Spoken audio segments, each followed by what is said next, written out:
Voilà, on va voir ce qui se passe.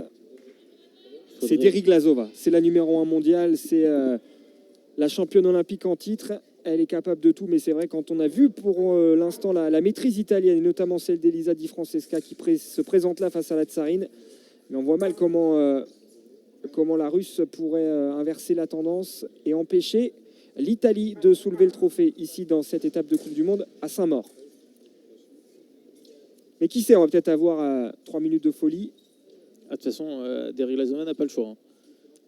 Ça va devoir être 3 minutes intenses pour elle, pour essayer de remonter au score.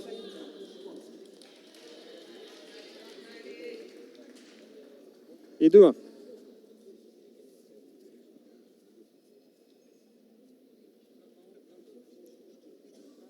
Toucher, toucher, toucher, ne pas se faire toucher. Voilà l'obligation de Deriglasova.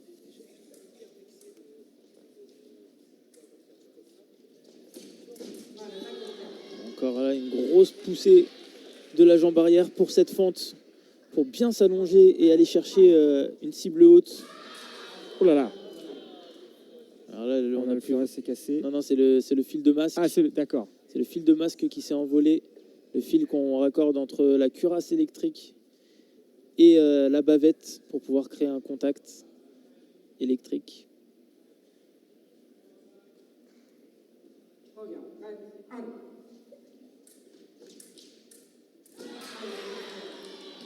L'arbitre qui juge la dernière prise de fer de Deriglasova. Alors attention, évidemment, pour Di Francesca, il ne faudrait pas que les points et les touches succèdent trop vite en faveur de la Russe, parce que sinon, psychologiquement, il va falloir gérer un match qui a été une finale qui a été maîtrisée de bout en bout, et venir être inquiété dans les dernières secondes, ça fait reposer sur soi forcément beaucoup de responsabilités. Là, on est en train de regarder la vidéo à la demande de l'Italienne. C'est confirmé. Touche pour l'Italie, pour la Russe, pardon. Et il n'y a plus que 8 touches d'écart.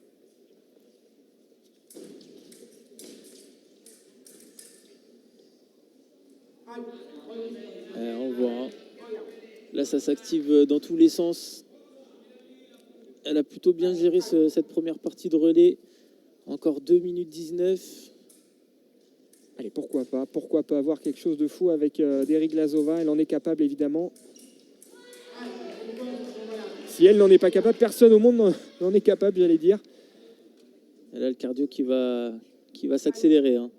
On voit les enchaînements d'actions. Prise de fer, j'attaque, prise de fer, j'attaque.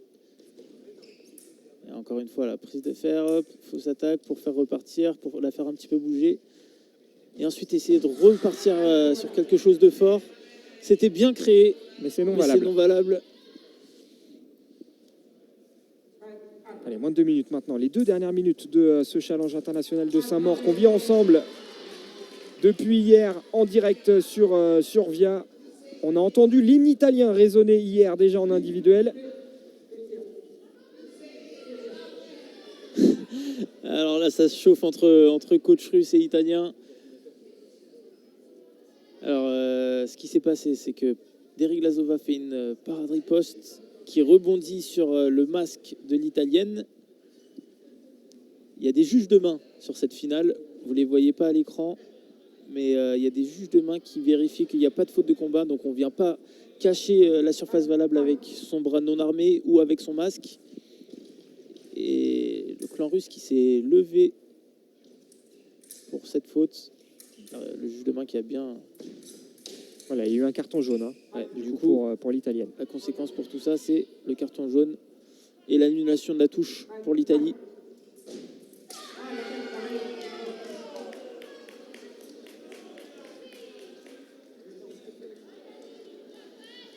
L'Italie et Di Francesca surtout qui ouvre son compteur sur ce relais. Il faut résister à la pression malgré tout, même s'il y a un bon petit fauteuil d'avance pour l'italienne, mais Deriglasova qui essaye de tout donner. Et là encore qui vient placer une belle parade riposte. C'est impressionnant ce qu'elle fait au niveau des jambes, la Russe, pour provoquer l'erreur justement de Di Francesca. Ouf, cette action qui est jugée simultanée par l'arbitre. Et Deriglasova qui demande la vidéo. Ouais, parce qu'à première vue, elle me semble être partie plus rapidement que l'italienne, avoir déclenché aussi avant. L'italienne qui me semblait un petit peu en réaction sur cette action. À voir à la vidéo ce qui va être jugé. Voilà, on est à la moitié, hein, vous le voyez, de ce dernier relais de 3 minutes, 1:30 encore.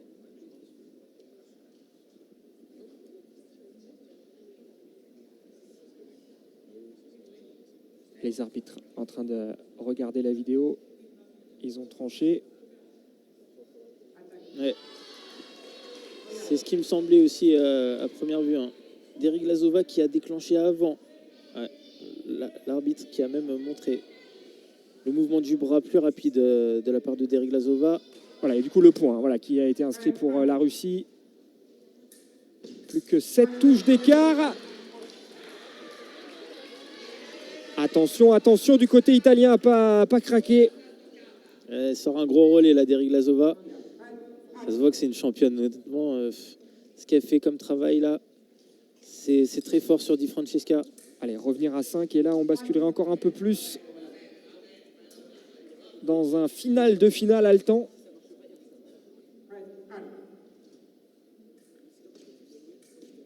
Allez, nous on est preneurs hein, de suspense comme ça. Ça se loupe dans tous les sens. Et on dit halte parce que les deux coquilles se sont accrochées dans le mouvement. La force de caractère de Deriglasova. L'expérience de Di Francesca aussi, qui pour le moment prend un peu l'eau, mais qui réussit à ralentir hein, le temps qui passe malgré tout. C'est possible. Elle peut y aller, Deriglasova encore. Elle peut encore y aller. Elle va y aller. Elle va tenter dans tous les cas. Et là encore, cette remise d'attaque. 35-40. Alors là, attention, attention, attention. Deriglasova qui a été sortie hier en demi-finale dans la compétition par individuel pourrait sortir par la très grande porte encore une fois si elle venait à inverser un scénario qui semblait écrit depuis maintenant plusieurs relais en faveur de l'Italie. 35-40. Allez, là on est au sommet de cette compétition à Saint-Maur. Ces enchaînements. Ouh, aïe. J'ai regardé le juge de main qui a hésité. Hein. Il commençait à lever, puis il s'est ravisé. Il commençait à lever sa main. Finalement, non. Et parce qu'un deuxième carton jaune, ça vaudrait une touche.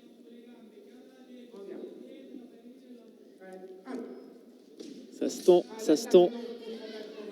Allez, il reste moins d'une minute. Même du côté italien, hein, on est un petit peu moins serein, on est un peu plus stressé, j'ai l'impression. Allez, on vit un beau moment de sport là parce qu'il reste moins d'une minute, il y a 5 touches. Il faut que Deriglasova tente le tout pour le tout. Et le 36e point est marqué par les Russes, 36-40. Deriglasova qui doit avoir peut-être un petit peu besoin de souffler. Ça tombe bien que Di Francesca refasse son chignon. Voilà, et qu'elle retrouve peut-être ses repères qu'elle avait montré dans les précédents relais. Elle a de l'expérience, on l'a dit, on le répète, 37 ans, Elisa Di Francesca, elle a un palmarès, elle est 3e mondiale. C'est pas n'importe qui, mais en face, il y a cette terrible superwoman du fleuret, Deriglasova, qui est en train de réussir quelque chose de très fort. Alors là, du côté de l'Italie, l'arbitre qui redonne l'attaque de Deriglasova. Mais demande de vidéo de la part de l'Italienne, mais il me semble que l'Italienne avait déjà fait appel à sa vidéo. Et de toute manière, c'est confirmé. Bon, alors, il reste 42 secondes. Deriglasova est revenue à 3 touches. C'est absolument dingue ce qu'elle est en train de faire. Aïe. Et elle y va encore. Et elle y va encore. Elle incroyable. revient à 2 points. On est en train de vivre quelque chose d'assez fou. Vous êtes en train de vivre quelque chose d'assez fou avec nous parce que la Russe avait pris son relais à quoi ? Moins 10 touches, je crois, me semble. Moins 10 ou moins 11. Moins 10 ou moins 11. Et là, elle est en train de renverser complètement la tendance. 30 secondes encore. Dernier relais de cette finale. Et ça y va encore. Deriglasova C'est incroyable. C'est incroyable. Ah non, cette touche qui va être annulée malheureusement et qui va même donner un point pour l'Italie. Un point qui va faire du bien, qui va faire souffler parce que la juge de main qui a détecté quelque chose, une faute de masque. Une faute de masque. Alors, on va vérifier ça. Du coup, du côté de l'arbitrage, Alors, on va revoit ralentir. l'action. L'attaque de la Russe. Un petit mouvement de tête. À l'arbitre de juger. Est-ce qu'elle enlève vraiment une surface valable? et c'est une décision qui est importante, hein, parce que Di Francesca, sans être méchant, elle ne voyait plus le jour là, sur ces dernières secondes. Il y aura forcément une touche, que ce soit d'un côté ou de l'autre. Et ouais, confirmé pour le masque. Et donc, deuxième carton jaune. Non, c'est le... Non, qu'est-ce qui se passe là? Carton jaune pour Deriglazova. Ils ont oublié de mettre la touche, il me semble.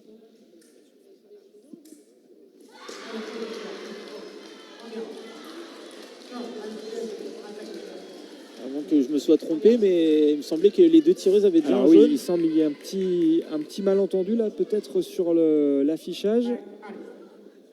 Le panneau d'affichage qui avait déjà... Alors, elle a plus de... La touche qui vient d'être seulement rajoutée à l'Italie.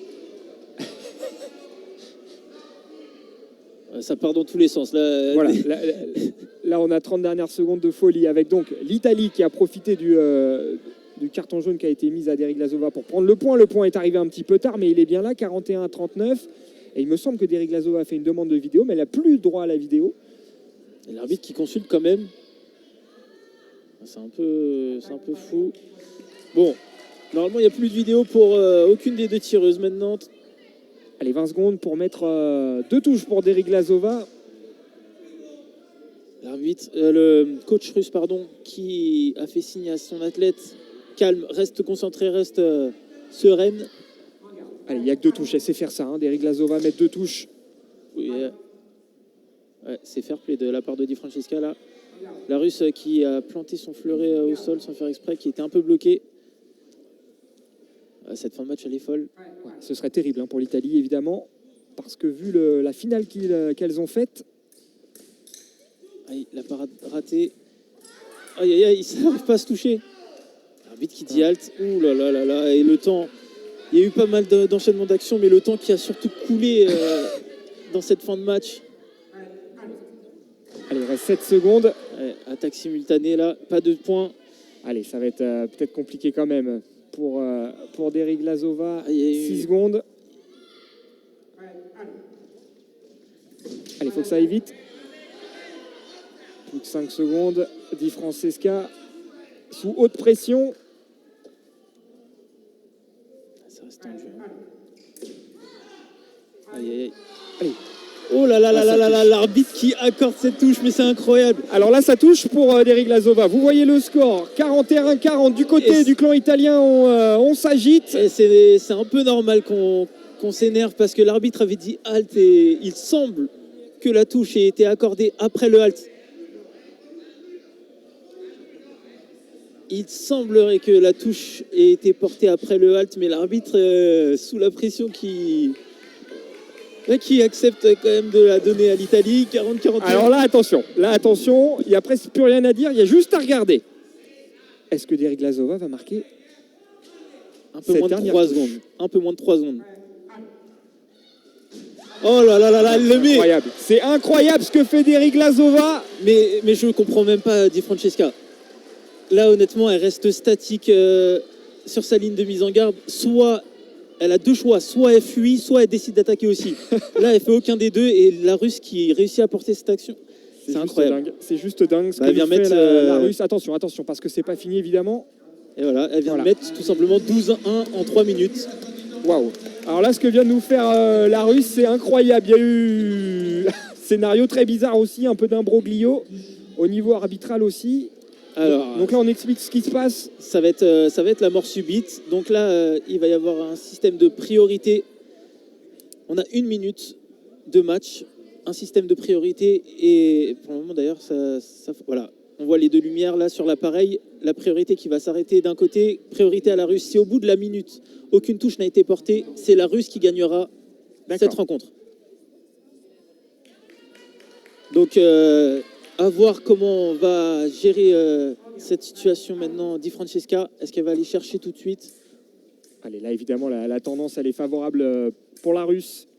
La dynamique est là pour Deriglasova. Est-ce que Di Francesca va trouver les ressources? Et c'est la Russe, Deriglasova qui le fait. Incroyable, Deriglasova. Alors attention, parce qu'on va quand même aller regarder. Deriglasova qui, pour moi, reprend le fer et qui attaque. Alors on a le ralenti, Anthony. La première attaque et Deriglasova qui reprend. À voir ce que l'arbitre va donner. Pour moi, il y a une première action de la Russe qui tombe dans le vide. L'Italienne qui ne repart pas tout de suite en attaque.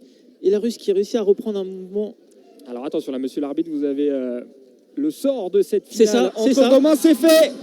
Incroyable retournement de situation ici à Samor-des-Fossés. La Russie remporte la compétition par équipe face à l'Italie. La Russie était tout simplement débordée par les Italiennes pendant les 3/4 de la rencontre. Il a fallu un dernier relais magistral de la numéro 1 mondiale, Ina Deriglasova, championne olympique en titre.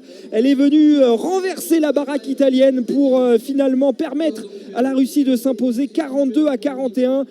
Ça veut dire quoi être une super championne? Eh ben, il fallait voir cette finale pour avoir la réponse. Ina Deriglasova, une fois de plus, confirme son statut à part dans le fleuret féminin. Ce qu'elle vient de faire là, c'est ouf. C'est incroyable vraiment ce qu'elle vient de faire.